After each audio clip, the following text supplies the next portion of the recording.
ఎప్పుడో ఓసారి political screen మీదకు వస్తారు. వచ్చిన ప్రతిసారి తన స్టైల్లో గంట గట్టిగానే మోగించి వెళ్ళిపోతారు. ఇప్పుడు కూడా అదే చేశారు. తెలుగుదేశం పార్టీలో సీనియర్ నేతగా నిత్య అసంతృప్తివాదిగా పేరొందిన నాయకుడు గంటా శ్రీనివాసరావు. ఇప్పుడు ఆయన మారిపోయారనే టాక్ వినిపిస్తోంది. ఆయన వ్యవహార శైలి కూడా వివాదాస్పదమవుతోంది.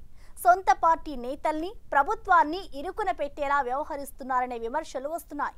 ఉన్నట్టుండి ఆయన ఇలా ఎందుకు చేస్తున్నారనే చర్చ పార్టీలో జోరుగా నడుస్తోంది. మరి గంటా లెక్కేంటి?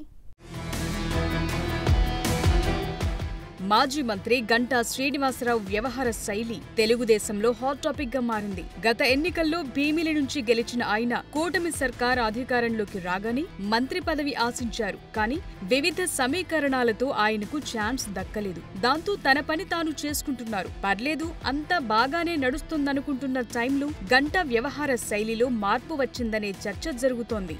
ఇటీవల ప్రభుత్వాన్ని ఇరుకున పెట్టేలా వ్యవహరిస్తున్నారనే కామెంట్లు వినిపిస్తున్నాయి. ఈ మధ్యకాలంలోనే తన నియోజకవర్గంలో ఓ ఉద్యోగిపై చేసిన వ్యాఖ్యలు వైరల్ గా మారాయి. పారిశుధ్య నిర్వహణపై ఓ శానిటరీ ఇన్స్పెక్టర్ పై ఆగ్రహం వ్యక్తం చేసే క్రమంలో రాస్కెల్ అంటూ మాట్లాడిన వ్యాఖ్యలు వివాదాస్పదమయ్యాయి. ఇవేవీ చల్లారక ముందే విశాఖ నుంచి అమరావతికి విమాన సర్వీసులు లేకపోవడంపై చేసిన ట్వీట్ రాజకీయంగా చర్చనీయాంశమైంది. విశాఖ విమాన సర్వీసుల తీరుపై అసహనం వ్యక్తం చేస్తూ గంటా శ్రీనివాసరావు తన ఎక్స్ ఖాతాలో పోస్టు పెట్టారు. అది కాస్త స్టేట్ మొత్తం హాట్ టాపిక్ గా మారింది.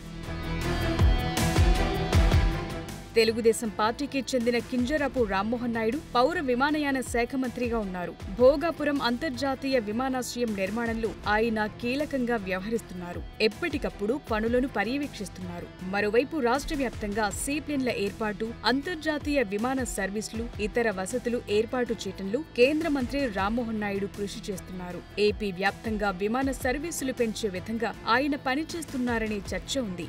సరిగ్గా ఇదే సమయంలో మాజీ మంత్రి గంటా శ్రీనివాసరావు విశాఖ నుంచి నేరుగా అమరావతికి విమాన సర్వీసులు లేకపోవడంపై అసంతృప్తి వ్యక్తం చేస్తూ సోషల్ మీడియాలో పెట్టిన పోస్ట్ వివాదాస్పదంగా మారింది. వైజాగ్ నుంచి విజయవాడకు వెళ్లాలంటే విశాఖలో ఫ్లైట్ ఎక్కి తెలంగాణలోని శంషాబాద్ లో దిగి అక్కడి నుంచి మరో ఫ్లైట్ టికెట్ కొనుక్కుని అమరావతికి రావాల్సి వస్తోందని అందులో రాసుకొచ్చారు. తనతో పాటు వచ్చిన సిఐఐ, ఫిక్కీ సంస్థలకు చెందిన వ్యాపారవేత్తలు, ప్రముఖులకు కూడా ఇదే చేదు అనుభవం ఎదురైందన్నారు. మంగళవారం వందే భారత్ రైలు కూడా లేకపోవడంతో తాను 2 విమానాలు మారాల్సి వచ్చిందని తన అసహనాన్నంతా వెళ్లగక్కారు. విశాఖలో విమాన ప్రయాణికులకు ఎందుకీ దుస్థితి అంటూ తన ట్వీట్ లో సీఎం చంద్రబాబు, కేంద్ర మంత్రి రామ్మోహన్ నాయుడు, మంత్రి నారా లోకేష్ కు ట్యాగ్ చేశారు. దీనికి తెలుగుదేశం హైకమాండ్ హర్టైందట.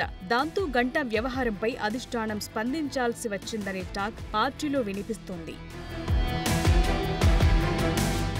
కూటమి ప్రభుత్వం విశాఖను ఆర్థిక రాజధానిగా పరిగణిస్తోంది. ఈ క్రమంలో విశాఖ నుంచి ఏపీ రాజధాని అమరావతికి నేరుగా విమాన సర్వీసులు లేకపోవటమేంటని గంటా ట్వీట్ చేయడం పెద్ద చర్చకే దారితీసింది. పార్టీలో సీనియర్ నాయకుడు సమస్యపై స్పందించే తీరు ఇది కాదనే విధంగా అధిష్టానం మందలించే ప్రయత్నం చేసిందనే గుసగుసలు తెలుగుదేశం పార్టీలో వినిపిస్తున్నాయి. ఇబ్బందులేవైనా ఉంటే ప్రభుత్వం దృష్టికి తీసుకురావాలే తప్ప సోషల్ మీడియాలో పోస్టులు పెట్టడమేంటని ప్రశ్నించినట్లు తెలుస్తోంది. కేంద్ర పౌర విమానయాన శాఖ మంత్రి టీడీపీకి చెందిన వారేననే విషయం గుర్తుంచుకోవాలని చెప్పారట. భవిష్యత్తులో ఇలాంటివి రిపీట్ కాకుండా చూసుకోవాలని అధిష్టానం గంటాకు సూచించిందని తెలుగుదేశం నేతలు చర్చించుకుంటున్నారు.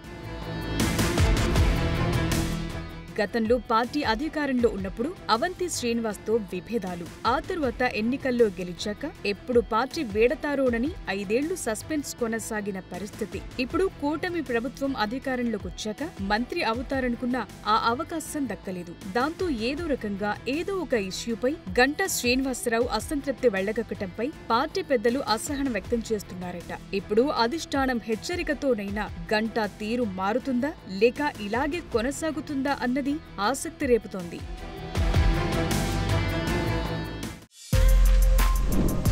For more videos like this, subscribe Big TV channel.